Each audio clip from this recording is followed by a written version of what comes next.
He dropped out of school in the 10th grade. He had no business degree, no investors, no connections.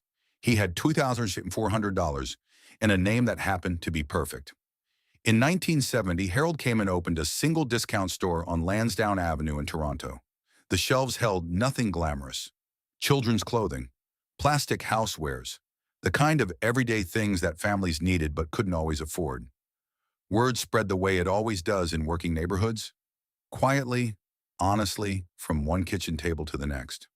By 1983, Bargain Harold's was generating $100 million a year. Over 2,000 people showed up to work there every morning. 52 locations stretched from Ontario to Nova Scotia, anchoring strip malls and community shopping centers from Hamilton to Halifax. Then in 1991, every single one of those stores closed. Not one survived. How does a man build something from nothing?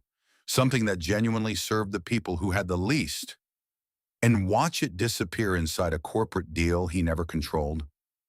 This is the story of Bargain Harold's. It's the story of what discount retail meant to working Canadian families. And it's the story of what happens when a small dream gets swallowed by a much bigger machine. Harold Kamen was not supposed to build an empire. He was born in Poland, came to Canada as a young man, and never finished high school. While other boys his age were sitting in classrooms, Harold was working, learning the only way that made sense to him. His family had been in the variety store business for generations. He grew up watching his parents stock shelves, count change, talk to customers by name. He learned that retail wasn't complicated. You found out what people needed. You got it to them at a price they could actually pay. You treated them with respect. That was the whole business. By the time Harold Kamen was ready to open his own store, he didn't need a business plan. He already had 15 years of education, just not the kind with a diploma at the end. In 1970, Harold partnered with a man named Arthur Annisman. Together, they pooled $2,400, the equivalent of a few months' wages for a factory worker at the time, and signed a lease on a storefront at 1011 Lansdowne Avenue in Toronto's West End. Lansdowne Avenue was not a glamorous address. It sat in a working-class neighborhood, the kind of street where people fixed their own cars, where women hung laundry on back porches, where the corner store owner knew your mother's first name. This was not Eaton's. This was not a place with a doorman or a perfume counter or a carpet that muffled your footsteps. The floor was linoleum. The lights were fluorescent. The racks were simple metal, and everything on them was priced for people who checked the tag before they picked the item up. The first customers weren't wealthy. They were factory workers and bus drivers and young mothers pushing strollers. They were immigrants, like Harold himself, building lives in a new country with careful budgets and real needs. They came in looking for children's school clothes, kitchen items, things for the home, the ordinary purchases that don't make headlines but make a family's week run. What Harold understood, what he had always understood from watching his parents, was that these customers deserved the same dignity as anyone else walking into any other store. No condescension. No assumption that because a person was buying the cheapest version of something, they didn't care about quality or kindness. The store was clean. The staff knew where things were. The prices were honest. That was the whole concept. It was that simple. And in 1970, in a working-class neighborhood in Toronto, it was exactly what people needed. Harold didn't call it a discount store in a way that made people feel diminished. The name itself was almost a joke. Warm, self-aware, unpretentious. Bargain Harold's. As if Harold himself was standing at the door, waving you in, saying, "Come on in. I've got good things at good prices. No games, no tricks." That tone, friendly, direct, without pretense, ran through everything the store was. It wasn't aspirational retail. It wasn't trying to make you feel like something you weren't. It was simply trying to make sure you could afford what you actually needed. In an era when department stores still carried an air of formality, when going to Eaton's meant dressing a little better and speaking a little quieter, Bargain Harold's was a place where you could come as you were. Bring the kids. Take your time.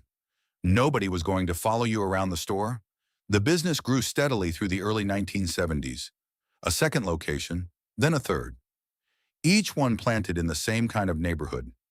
The kind where people worked with their hands and watched their spending, and appreciated a store that didn't waste their time. Harold Cammon was not chasing prestige. He was not trying to build the biggest retail empire in Canada. He was doing what he had always done, finding out what people needed, getting it to them at a fair price, and running a clean, honest operation. By the mid-1970s, Ontario families knew the name. Not because of a flashy advertising campaign, not because of a celebrity endorsement, because their neighbor had mentioned it, because their co-worker had found a good deal there, because word traveled in working neighborhoods the way it always has, slowly, reliably, person to person. Harold Cammon had built something real. The question was whether it could survive what was coming. By the late 1970s, if you grew up working class in Ontario, Bargain Harold's was simply part of life. Not a destination, not an occasion, just a place that was always there. The way the hardware store was always there. The way the diner on the corner was always there. You didn't plan a trip to Bargain Harold's the way you planned a trip to Eaton's downtown. You went because you needed something. You went because it was Tuesday and the kids needed new sneakers for gym class. You went because the plastic laundry basket in the basement had finally cracked and you needed another one before the weekend. It was that kind of store, reliable, unpretentious, woven into the ordinary rhythm of ordinary weeks. Walk into a Bargain Harold's on a Saturday morning in 1978, and the first thing you noticed was the light. That flat, even brightness of fluorescent tubes running the length of the ceiling, the kind of light that showed everything clearly and flattered nothing. The floors were linoleum, worn smooth in the main aisles from years of foot traffic. The shelves ran in long, straight rows, packed tight but organized. Children's clothing folded in neat stacks. Housewares in primary colors. Red mixing bowls, yellow dish racks, blue plastic storage bins. Packages of socks bundled in threes. School supplies lined up in their own aisle in August, as reliable as the calendar. There was no music piped in to set a mood. No scent pumped through the ventilation system to make you feel somewhere you weren't. What you smelled was the store itself. Clean cotton fabric, cardboard packaging, the faint chemical sweetness of new plastic. An honest smell. The smell of things that were exactly what they said they were. The customers were the heart of it. A mother in a winter coat moving through the children's clothing section with the practiced efficiency of someone who has done this many times. Pulling a shirt off the rack, checking the size, holding it up to estimate whether it would fit the child who wasn't with her today. An older man standing in the hardware aisle, turning a package of picture hooks over in his hands, comparing it to the one beside it. A young couple newly arrived in the country, filling a shopping basket with the small essentials of setting up a household for the first time. A can opener, a set of dish towels, a pair of scissors. These were not people with extra money. They were people who needed to make their money work. And Bargain Harold's was built precisely for that. Not as charity, not as a consolation prize for people who couldn't shop somewhere better, but as a genuinely useful place where a limited budget could go a long way. That distinction mattered. Harold Cammon had understood it from the beginning. His customers didn't want to feel poor. They wanted to feel smart. A good deal at Bargain Harold's wasn't a reminder of what you couldn't afford. It was proof that you knew how to stretch a dollar. In neighborhoods across Ontario, Bargain Harold's became a fixture of the local shopping landscape the way only a certain kind of store can. Not by being spectacular, but by being consistently, dependably there. The strip malls that anchored working-class communities in the 1970s followed a familiar pattern: a grocery store as the anchor, a pharmacy, a bank branch, a place to get your hair cut, and increasingly a Bargain Harold's, filling the role of the general variety store that communities had always needed, updated for the post-war suburban world. Families built small rituals around it. The back-to-school run in August, when mothers moved through the school supply aisle with a list in hand. Pencils, notebooks, a new ruler, a zippered pencil case if the budget stretched that far. The pre-Christmas visit, when toy selections appeared on the shelves, and a child's eyes moved slowly across each row, calculating and hoping. The quiet weekday stop, nothing special, just something that needed replacing. A spatula, a pair of work gloves, a birthday card for a neighbor. These were not memorable occasions in the way that people remember vacations or celebrations. but they were the texture of a life, the small, repeated moments that, taken together, make up the experience of a place. The employees were part of that texture too. The staff at Bargain Harold's were drawn from the same neighborhoods the store served. Young women working their first retail jobs, older men who had been stocking shelves there for years and knew the inventory the way a librarian knows the shelves, managers who lived 5 minutes from the store and recognized half the customers on site. It was not a glamorous job. The pay was modest. The work was physical, unboxing shipments, restocking shelves, keeping the floor clean during a busy Saturday. But there was a steadiness to it. A Bargain Harold's job was a real job, in a real store, in a real community. You showed up. You knew the people. The store was part of the neighborhood, and you were part of the store. For a lot of working families in Ontario, that kind of employment, stable, local, human scale, was exactly what they needed too. By 1983, Bargain Harold's was generating $100 million a year in sales across its growing network of locations. The number is worth pausing on, not because it tells you how rich Harold Cammon had become, but because of what it represents. $100 million spent by working families buying children's clothing and kitchen supplies and school notebooks. $100 million moving through the neighborhoods of Ontario, one careful purchase at a time. Harold had taken $2,400 and built something that genuinely served the people who had the least. That was the achievement, not the revenue figure. The fact that it worked, that the simple idea of honest goods at honest prices, treated with dignity, had resonated deeply enough to fill 50 stores. What Harold Cammon had built was not just a retail chain, it was a trust. And in 1985, someone decided that trust was worth $16 million. Growth for Harold Cammon had never been the point. The point was the store, the customer, the neighborhood. Growth was simply what happened when you did those things right, when you ran a clean operation, kept the prices honest, and treated people the way they deserved to be treated. One store became 3, 3 became 10, 10 became 20.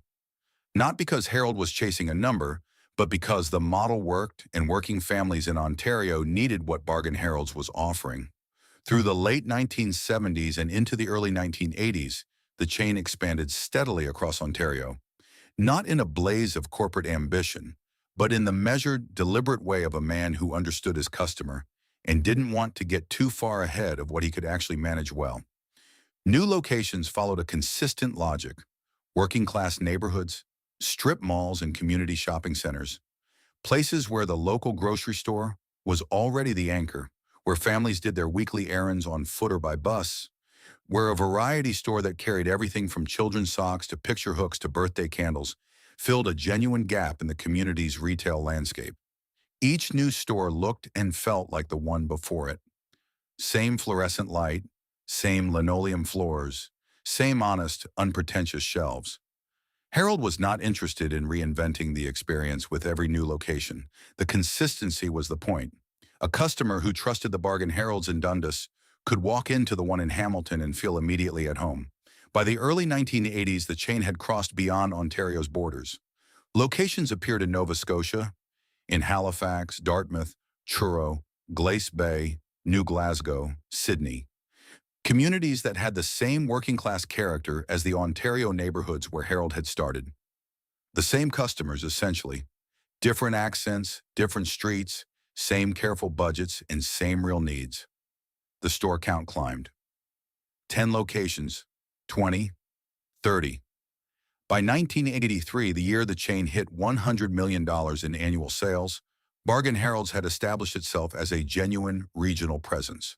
Not a national chain in the Eaton sense, not a department store with a flagship downtown, but something arguably more important to the communities it served.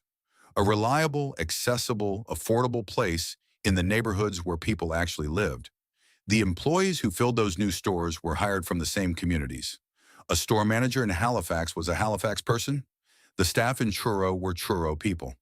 This was not a deliberate corporate strategy so much as a natural consequence of how Harold had always run his business, rooted in the neighborhood, accountable to the neighborhood.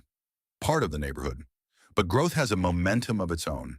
And by 1984, Bargain Harold's had grown large enough to attract attention from people who thought about retail very differently than Harold Common did.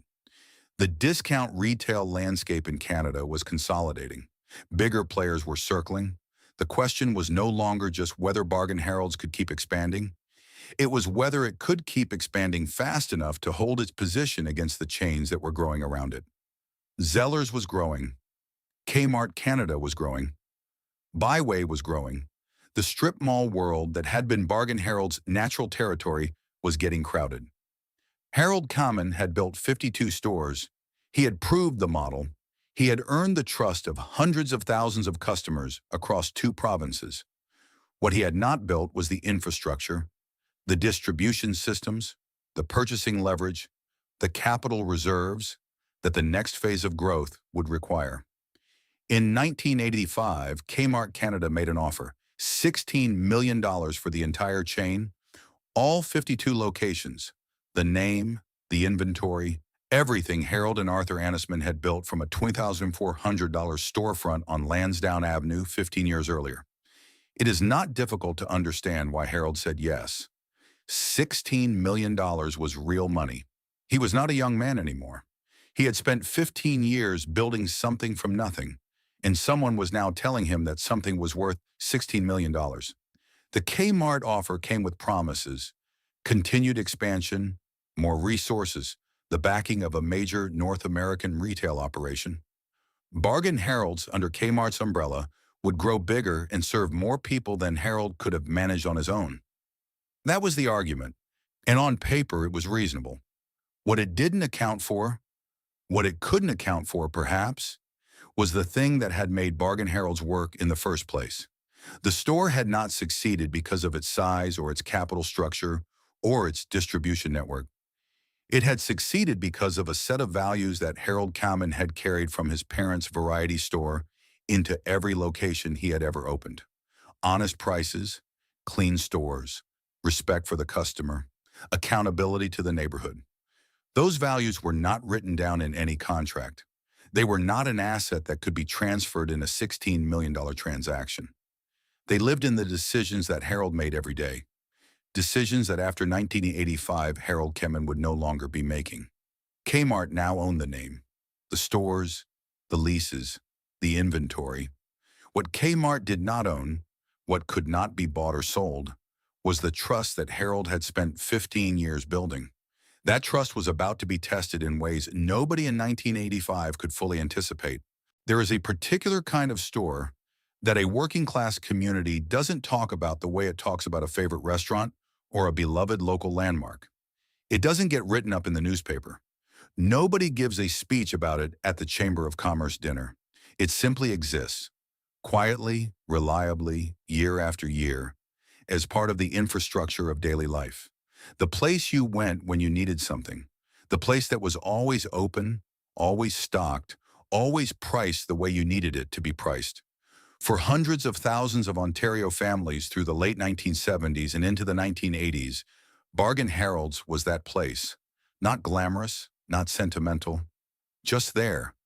The way a good neighborhood is there. The way a familiar street corner is there. Part of the landscape so long that you stopped noticing it until the day it was gone. The timing of Bargain Harold's peak years was not an accident. Canada in the late 1970s and early 1980s was not an easy place for working families. Inflation was climbing. Interest rates were punishing. And then came the recession of the early 1980s, one of the deepest economic contractions the country had experienced since the 1930s. In April 1982, Statistics Canada reported that unemployment had reached its highest level since 1939, with over 1 million Canadians out of work. For the families who felt that recession most directly, the factory workers, the laborers, the young couples who had just bought their first house at a brutal interest rate, the question was not where to shop for the best experience. The question was where to shop when the budget had real limits and the kids still needed clothes for school on Monday. Bargain Harold's answered that question every single day. This was the store's cultural moment, not a television commercial, not a celebrity endorsement, but something quieter and more durable. It became the place that working families trusted precisely because it never pretended to be anything other than what it was. No loyalty program, no seasonal rebranding, no attempt to make you feel like you were somewhere more exciting than a strip mall in Hamilton or a community shopping center in Dartmouth. Just honest goods, honest prices. Every time. What that consistency built over a decade and a half was something that no advertising budget could manufacture. It built habit. It built familiarity. It built the particular kind of loyalty that comes not from admiration, but from dependence. The loyalty of a customer who knows that this store will not let them down because it never has. Mothers who had shopped at Bargain Harold's for their own school clothes in the mid-1970s were bringing their children there by the early 1980s. The ritual repeated itself with the reliability of the seasons. August meant the school supply aisle. November meant the early toy selection appearing on the shelves. January meant the post-holiday clearance, when careful shoppers could find things they had wanted at prices they could finally afford. Employees who had started as stock clerks were now floor managers. Managers who had opened a store's first week were still there a decade later, knowing the regulars by face, if not always by name. The stores had acquired the particular character of places that have been inhabited long enough to feel lived in, worn smooth in the right places, organized in the way that made sense to the people who use them. In the neighborhoods where Bargain Harold's operated, it occupied a role that went beyond retail. It was an employer. In communities where a stable local job was not always easy to find, a Bargain Harold's position, floor staff, stockroom, cashier, management, was real, steady work. Not well-paying by any standard, but reliable. The kind of job you could count on from one month to the next, in a store that was close to home and part of the community you already knew. It was also, in a quieter way, a kind of equalizer. The woman shopping for her children's winter coats at Bargain Harold's was making the same purchase in the same store as the woman 2 aisles over. A different budget, perhaps, a different neighborhood, but the same act of caring for a family with the resources available. There was no first class and coach at Bargain Harold's. There was just the store and the people in it and the things they needed. That is a small thing, perhaps. But for families who spent most of their lives acutely aware of what they couldn't afford, the absence of that particular kind of hierarchy was not nothing. By the mid-1980s, Bargain Harold's had become something it had never set out to become, a piece of the cultural fabric of working-class Ontario. Not a symbol, not an icon, just a place that had been there long enough and served enough people well enough that its presence had become quietly essential.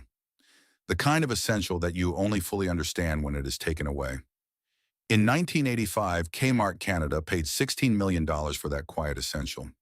What happened next would not be quiet at all. In 1985, the year Kmart Canada purchased Bargain Harold's, the deal looked like progress. That is worth remembering. From the outside, from the perspective of a customer walking into a Bargain Harold's on a Saturday morning in 1986, nothing had visibly changed. The same stores, the same shelves, the same fluorescent light and linoleum floors and honest prices. The Bargain Harold's name was still on the sign. The staff were still the same people who had been there the year before. But behind the sign, everything had changed. Harold Kamen was no longer making decisions.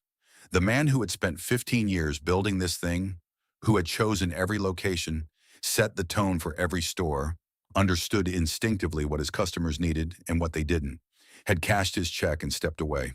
The stores now belonged to a corporate structure headquartered far from the neighborhoods they served, run by people whose relationship to a Lansdowne Avenue strip mall was entirely abstract. The first crack was not a dramatic event. It never is. It was simply the slow, steady replacement of judgment with process, of instinct with policy, of a founder's values with a corporation's priorities. Kmart Canada had purchased Bargain Harold's with ambitions.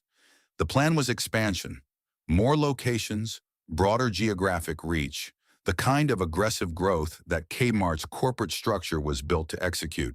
That plan was abandoned almost immediately, not because the stores were failing, but because Kmart Canada itself was struggling to find its footing in the Canadian market. The competitive landscape was shifting faster than anyone had anticipated. Zellers was expanding aggressively. The discount retail territory that Bargain Harold's had quietly pioneered through the 1970s was now crowded with competitors, each one fighting for the same working-class customer base.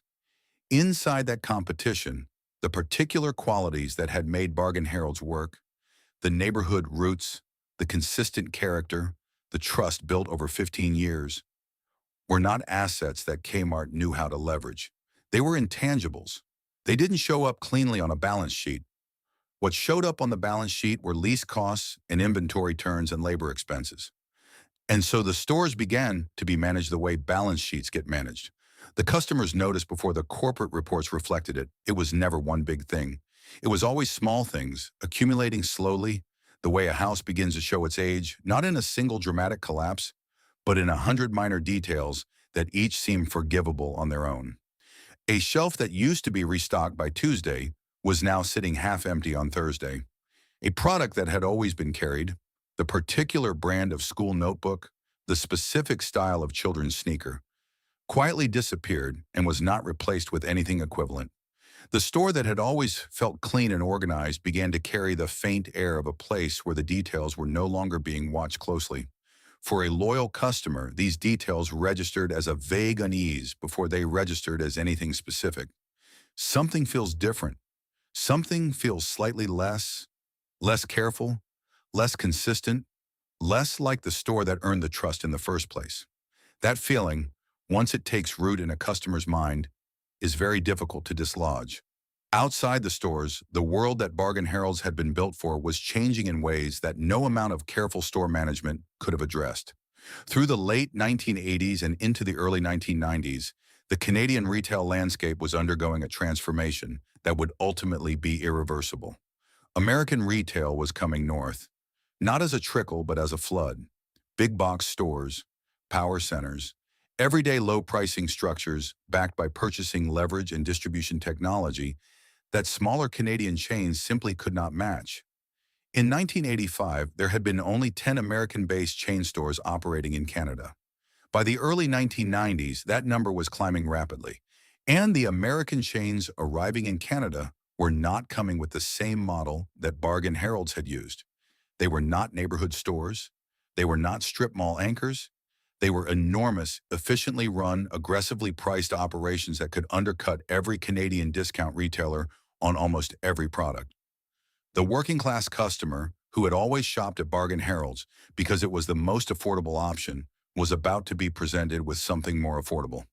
By the late 1980s, Kmart Canada was no longer talking about expanding Bargain Harold's. The ambitious growth plan that had justified the $16 million acquisition had been quietly set aside. The stores were being maintained, operating, generating revenue, serving their communities, but without the investment or the strategic vision that a growing chain requires. They were being held, not built. This is a particular kind of corporate death, not the sudden collapse, not the dramatic bankruptcy announcement, but the slow withdrawal of attention and investment that leaves a business standing upright while the life drains out of it. The customers who walked into a Bargain Harold's in 1989 were still getting what they came for. But the store they were walking into was no longer being built toward anything. It was simply being maintained until someone decided what to do with it. That decision was coming. How long could a name built on 15 years of genuine community trust survive inside a corporation that didn't understand what that trust was made of? To understand what happened to Bargain Harold's after 1985, it helps to understand what Kmart Canada was. Kmart had come to Canada in 1962 as the Canadian arm of the American retail giant C.S. Christie Company. For 2 decades, it had operated as a mid-sized discount chain, never dominant, never spectacular, but present enough in the Canadian market to be taken seriously. By the mid-1980s, Kmart Canada was operating dozens of locations across the country, competing in the same discount territory as Zellers, Towers, and the chains it was acquiring. The Bargain Harold's purchase in 1985 was part of a broader consolidation strategy.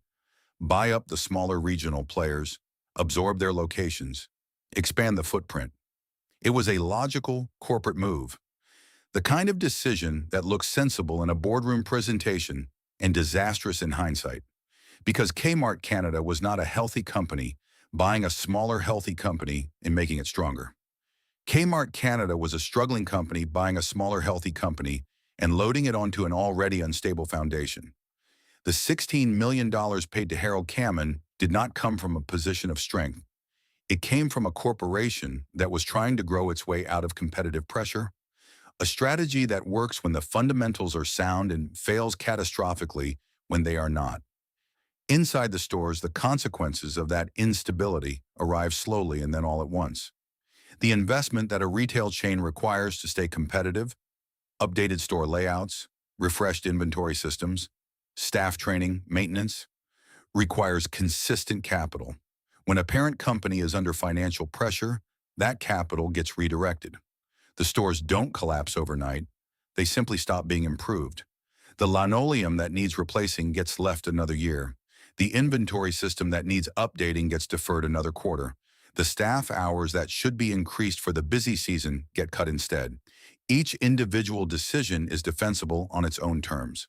Together, they add up to a store that is slowly becoming a worse version of itself, still recognizable, still functional, but no longer the thing it was at its best. For bargain heralds, whose entire value proposition rested on consistency and trust, this gradual deterioration was not a minor problem. It was an existential one. A customer who came to Bargain Harold's because it was reliably good, reliably stocked, reliably priced, reliably the same store it had always been, had no particular reason to stay loyal to a version of the store that was becoming reliably less good. The competitors were not standing still. Zellers was investing. The American chains were arriving with newer stores and lower prices. Every dollar that Kmart Canada did not put into Bargain Harold's was a dollar that widened the gap between what the stores were and what the competition was offering. The people who felt this most directly were not the executives making the capital allocation decisions. They were the store managers and the floor staff. The people who showed up every morning and tried to run a good store with whatever resources they had been given. A manager at a Bargain Harold's in Hamilton or Halifax in the late 1980s was not receiving memos about corporate strategy. What they were receiving were tighter budgets, reduced staffing hours, slower responses to maintenance requests, and inventory that didn't always arrive on time or in the quantities that the store needed. They were being asked to maintain the standard that the store's reputation was built on, with fewer and fewer of the tools required to do it. Some of them managed. The best managers, the ones who had been there since Harold's time, who understood the store's character and cared about the community it served, found ways to compensate. They knew their regular customers. They knew which products mattered most and made sure those shelves stayed stocked even when other things slipped. They held the line through force of personal commitment in the absence of institutional support. But personal commitment has limits, and by the early 1990s, those limits were being reached. In 1991, the end came not gradually but suddenly. Kmart Canada, under severe financial pressure from multiple directions, the early 1990s recession, the arrival of American big-box competitors, its own accumulated strategic failures, moved to close the Bargain Harold's chain entirely. All locations, all at once. There was no gradual wind down, no announcement months in advance that gave communities time to adjust. The stores that had been part of Ontario and Nova Scotia neighborhoods for over 2 decades were simply being closed. The bankruptcy that followed was not Bargain Harold's bankruptcy in any meaningful sense.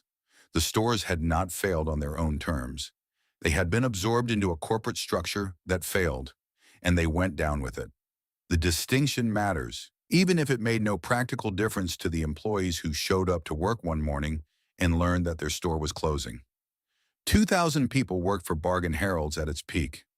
They were stock clerks and cashiers and floor managers and district supervisors. They were people who had built careers, modest careers, working-class careers, but real ones inside these stores. They had shown up reliably, done the work, served the customers, maintained the standard as best they could with what they were given. They did not make the decisions that killed the chain. They had no seat at the table where those decisions were made. They were simply present when the consequences arrived. Who exactly was supposed to protect the people who built this? The employees who gave their working years to these stores? The communities that had organized part of their daily life around them, the customers who had trusted the name on the sign. The answer in 1991 turned out to be nobody. Kmart Canada filed for bankruptcy protection in 1994, 3 years after closing Bargain Harold's, the company that had supposedly justified a $16 million investment 9 years earlier. The aggressive expansion plan that had been used to sell the acquisition had never materialized.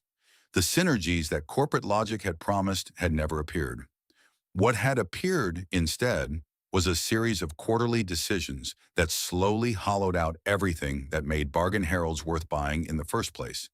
The name, that warm, unpretentious, almost self-deprecating name that Harold Cowman had put on a storefront on Lansdowne Avenue in 1970, was gone.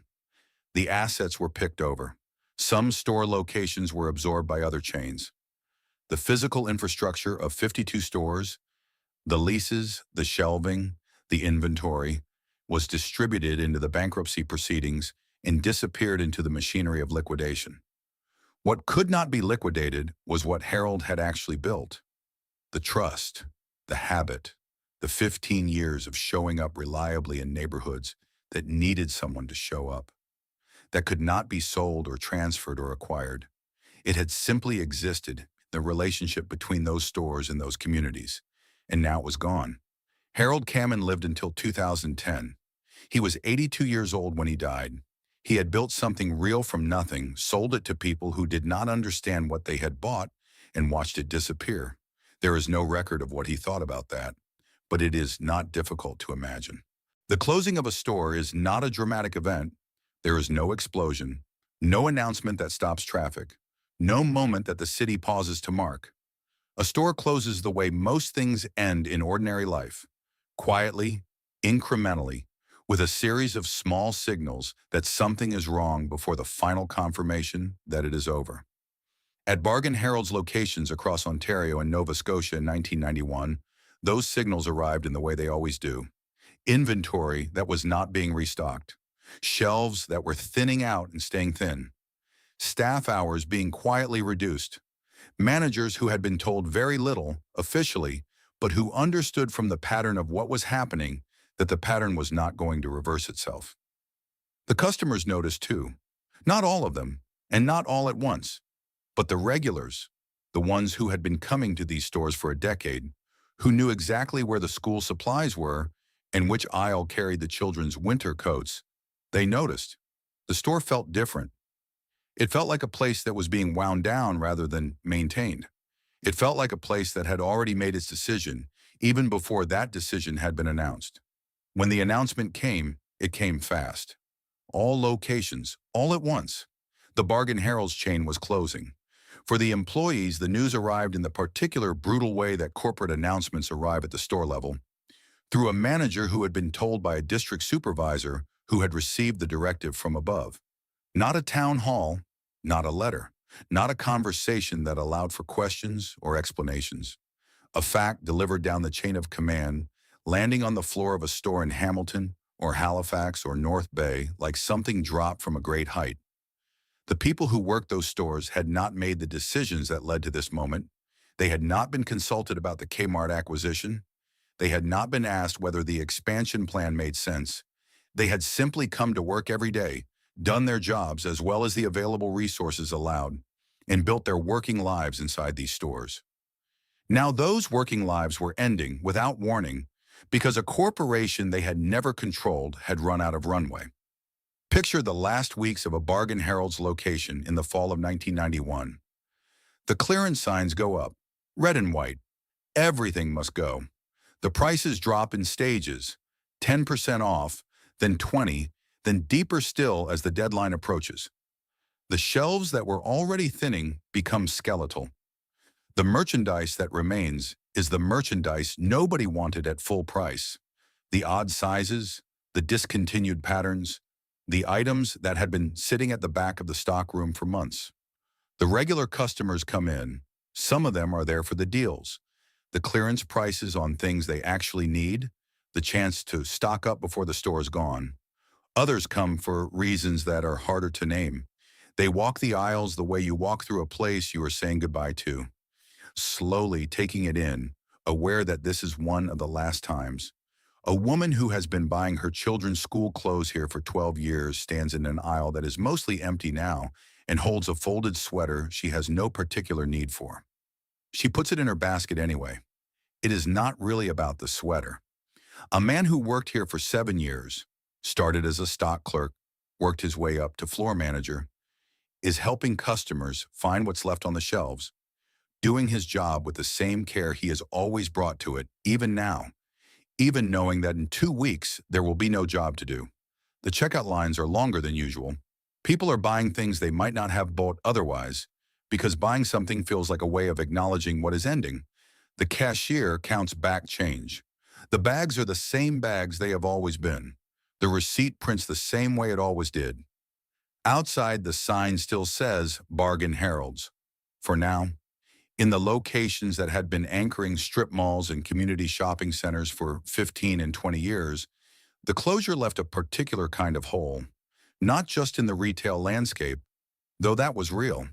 The Bargain Heralds in a strip mall had been drawing traffic that supported every other store in that mall.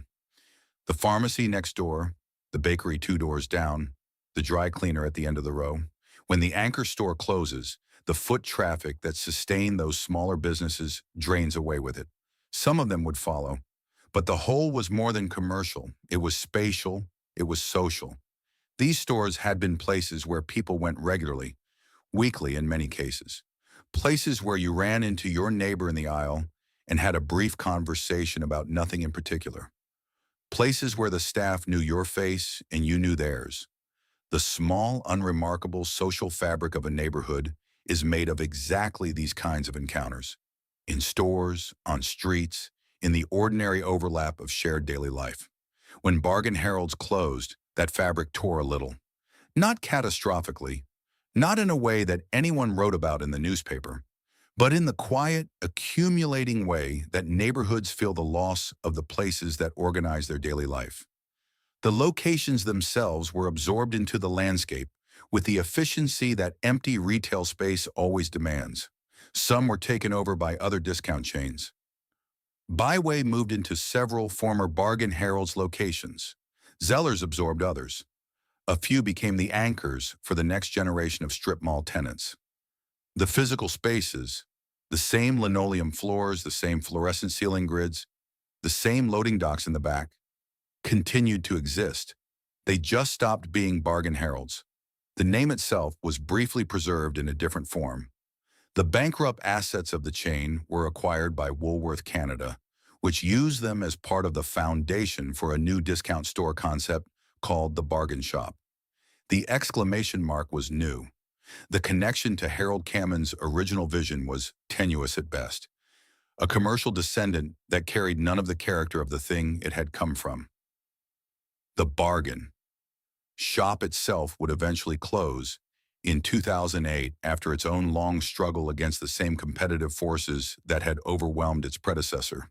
The discount variety store model that Harold Cameron had built in 1970, the neighborhood scale, community-rooted, honest prices operation, was not a model that survived the retail transformation of the 1990s and 2000s intact. Not in his version, not in any version. The final Bargain Heralds locations closed in 1992 as the bankruptcy proceedings worked through the system and the last lease obligations were settled. The store at 1011 Lansdowne Avenue in Toronto, the original location, the one that Harold Cameron and Arthur Annisman had opened in 1970 with $2,400 and no particular guarantee of success, was among them. Whatever was left on those shelves on the last day was marked down as far as it would go and sold to whoever came through the door. The staff worked their final shifts. The keys were turned over. The sign came down. 22 years after Harold Cameron had opened that first store in a working-class neighborhood in Toronto's West End, the thing he had built was gone. 2,000 jobs, 52 communities, 15 years of genuine trust, built one honest transaction at a time. Gone. When Bargain Heralds closed, nobody held a memorial.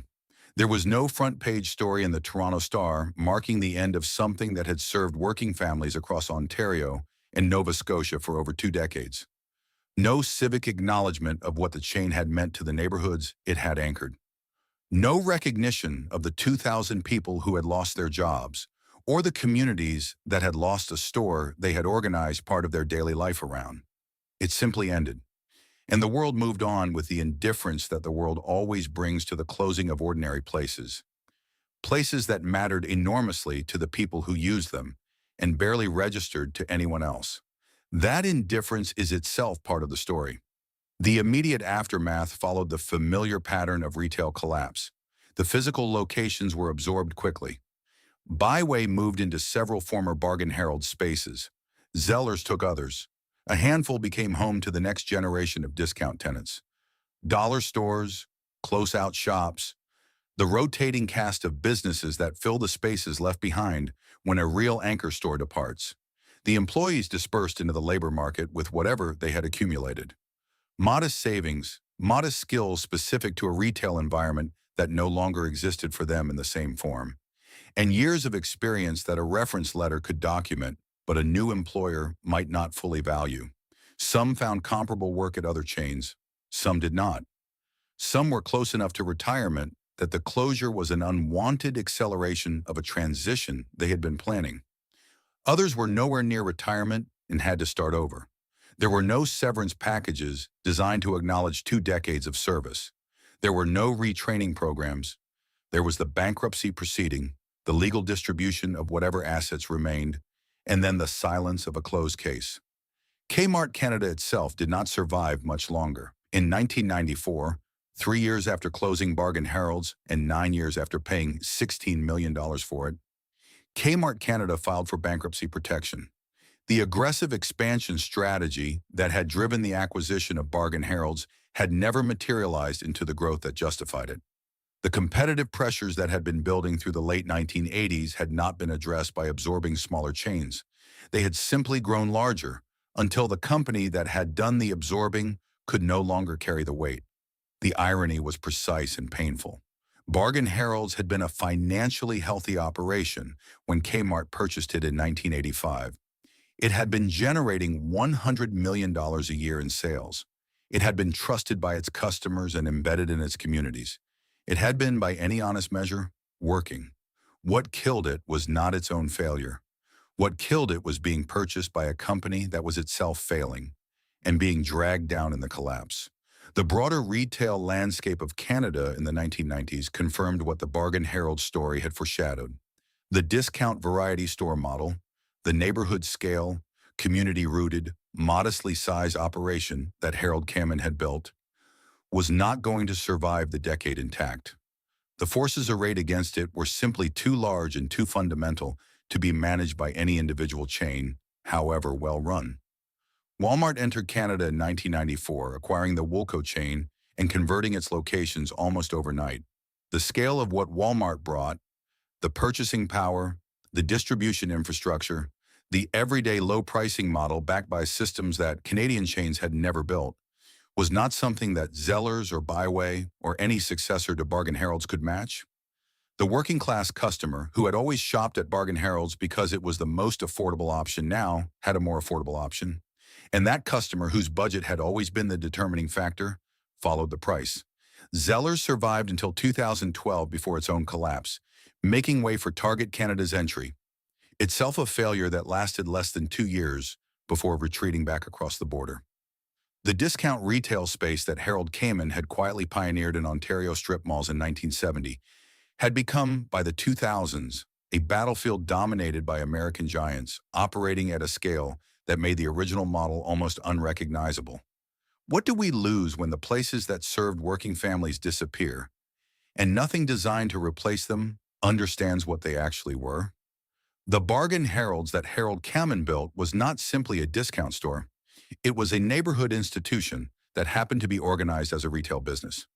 Its value to the communities it served was not reducible to its price points or its product selection.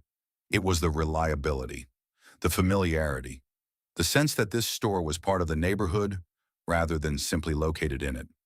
Walmart could offer lower prices.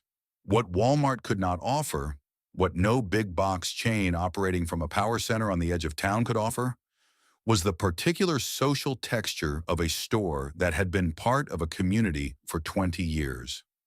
The store where the staff knew your face, the store you could reach by bus, the store that was sized for a neighborhood rather than a regional catchment area. That texture, once lost, was not recovered. The communities that had organized part of their daily life around a bargain heralds did not find an equivalent. They found larger stores with lower prices and longer drives, and parking lots designed for cars rather than people arriving on foot from the surrounding streets. It was a different thing, a useful thing in its way, but a different thing. Harold Kamen lived long enough to see all of it. He died on June 25, 2010, at the age of 82. He had come to Canada as a young Polish immigrant with no high school diploma and had built from $2,100 in a clear understanding of what working families needed, a chain that served hundreds of thousands of people across 2 provinces for over 2 decades. He had sold that chain in 1985 to a corporation that did not understand what it had bought, watched it be absorbed and then discarded, and lived for another 25 years in the world that followed. There is no record of bitterness. There is no published account of how Harold Kamen felt about what had happened to the thing he had built. He left behind the stores he had opened, the customers he had served, and the employees whose working lives had been shaped by the business he had created. That is a life's work. Even if the name on the sign is gone, picture a Saturday morning in Ontario. 1979.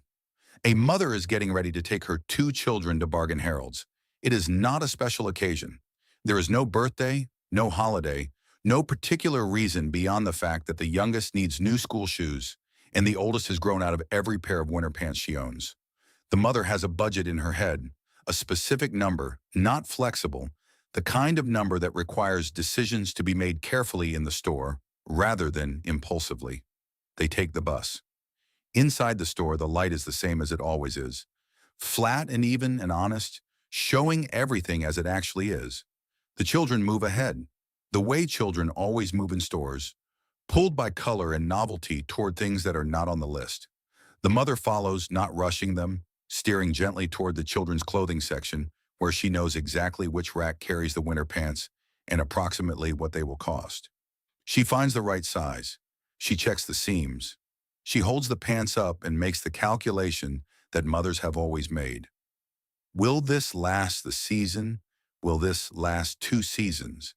Is the quality worth the price? It is. She puts them in the basket. Down 2 aisles, the school shoes. The youngest sits on a low bench and tries on a pair, standing up to test them, walking a few steps on the linoleum. They fit. They go in the basket. At the register, the mother counts out the money. Exact change, nearly.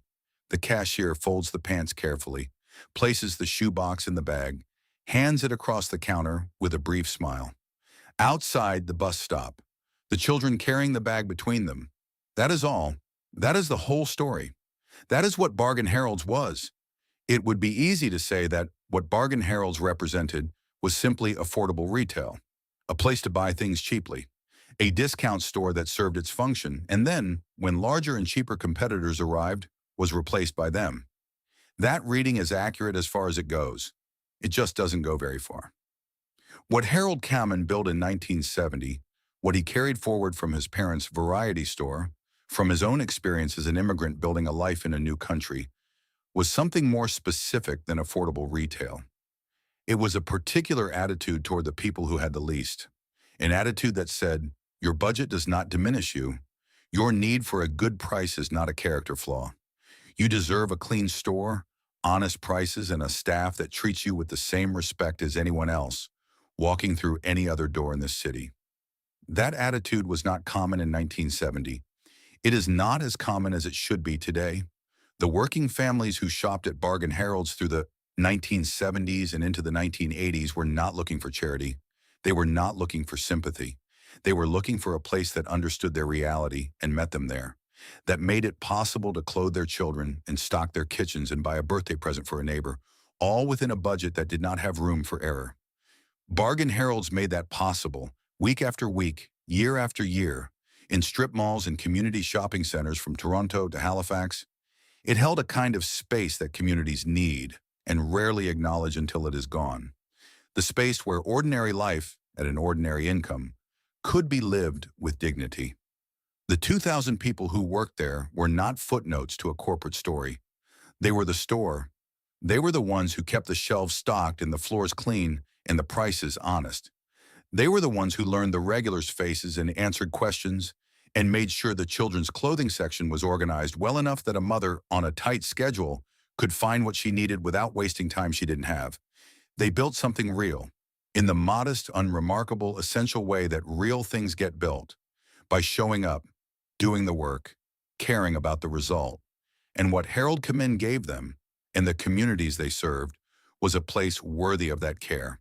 The sign on the door said, "Bargain Harold's," not a corporate slogan, not a brand promise designed by a marketing department, just a name. The name of a man who had come to this country with nothing, learned the business from his parents, pooled $2,400 with a partner, and opened a store in a working-class neighborhood because he understood what working-class neighborhoods needed. The sign is gone now. The stores are other things, other businesses, other names, or empty spaces in strip malls that have themselves aged past their usefulness. The linoleum floors are still there in some of them, probably underneath whatever came next. The fluorescent ceiling grids, the loading docks in the back. But the thing that made those spaces bargain heralds, the decisions, the values, the particular care for the particular customer, that cannot be found in any of them anymore. Somewhere in Ontario tonight, someone is describing bargain heralds to a person who never saw one, trying to explain what it was. Finding, as people always find with these explanations, that the words don't quite carry the weight of the memory. It wasn't fancy, it wasn't special, it was just there. It was just a good store in the neighborhood that you could count on. The person listening will understand, from the way it is described, that something real was there, something built by hand, from almost nothing, by a man who understood that the people who have the least deserve the same honesty and dignity as anyone else. It was there, and it mattered.